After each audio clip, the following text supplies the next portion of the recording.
જૂના રેલવે સ્ટેશનની બહાર એક નાની ચાની લારી હતી. ચા કોઈ મોટું બોર્ડ નહોતું ને આ ઝગમગતી લાઇટ નહોતી અને માત્ર ટીનની થોડી વાકી છત ને લાકડાનો જૂનો બાકડો હતો. માટીની સુગંધ ફેલાવતી ગરમ ચા હતી.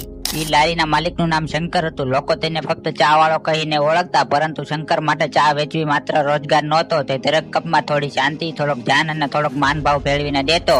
વહેલી સવારે 5 વાગ્યાથી લઈને રાત્રે 11 વાગ્યા સુધી ટ્રેનોની સીટીઓ, પંખીઓની ચીચી અને મુસાફરીની દોડધામ વચ્ચે શંકરની લારી અડીખમ ઊભી રહેતી.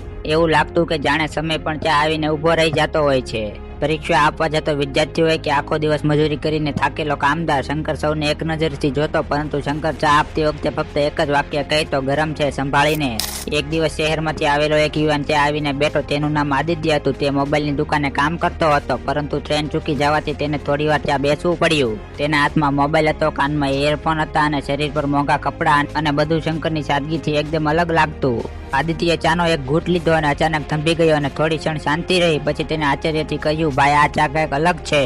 શંકરે હરવું સ્મિત કર્યું અને શાંતિથી જવાબ આપ્યો, પાણી અને પત્તી તો એક જ છે બેટા, પણ જાન થોડુંક વધારે છે. એ પછી આદિત્ય વારંવાર આવવા લાગ્યો. ક્યારેક ટ્રેન પહેલા તો ક્યારેક મીટિંગ પછી. ધીમે ધીમે બંને વચ્ચે વાતચીત શરૂ થઈ. એક દિવસ આદિત્યએ શંકરને પૂછ્યું કે આટલી બધી મહેનત કરે છો તો ક્યારે મોટું બનવાનું વિચાર્યું છે કે નહીં? શંકરે કહ્યું, મોટો બનવાનો વિચાર ક્યારે કર્યો નથી, બસ કામ સાચું કરવાનો વિચાર કર્યો છે. આ વાક્ય આદિત્યના દિલમાં ઊંડે સુધી ઉતરી ગયું. થોડા અઠવાડિયા પછી આદિત્યએ શંકરની લારીનો ફોટો સોશિયલ મીડિયા પર મૂક્યો. નીચે કેપ્શન લખ્યું, અહીં ચા નથી મળતી, અહીં થોડી શાંતિ મળે છે. શરૂઆતમાં કોઈ ખાસ ધ્યાન ના આપ્યું, પરંતુ થોડા દિવસોમાં એક ટ્રાવેલ બ્લોગર આવ્યો અને પછી ધીમે ધીમે લોકો આવવા લાગ્યા. હવે લોકો કહેવા લાગ્યા કે જો સ્ટેશન પર આવીને શંકરની ચા ન પીવાય તો સફર અધૂરી લાગે છે. શંકરની લારી હવે માત્ર ચાની દુકાન નહોતી રહી. આ લોકો માટે થોડી શાંતિ મેળવવાની જગ્યા બની ગઈ હતી. પણ શંકર આજે પણ એ જ ટીનની છત નીચે અને તે જ લારી પાસે બેઠો છે. પણ હવે લોકો ચા પીવા માટે નહીં, પરંતુ થોડા હળવા થઈને આગળ વધવા માટે ત્યાં આવે છે.